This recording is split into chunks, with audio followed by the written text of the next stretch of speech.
আবৃত্তি করছি বিজ্ঞ বিজ্ঞ লিখেছেন রবীন্দ্রনাথ ঠাকুর।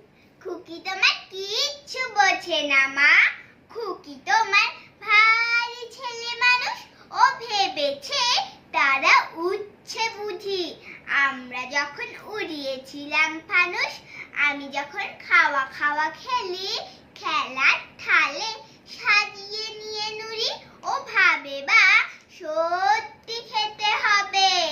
মুঠো করে মুখে দেয় মা পুরি, সামনেতেও শিশু শিক্ষা ভুলে যদি বলি খুকি পড়া করো, দু হাত দিয়ে পাতা ছিঁড়তে বসে।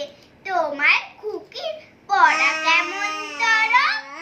আমি যদি মুখে কাপড় দিয়ে আস্তে আস্তে আসি গুড়ি গুড়ি, তোমার খুকি অমনি কেঁদে ওঠে, ও ভাবিবা এলো জুজু বুড়ি। সবাই জানে বাবা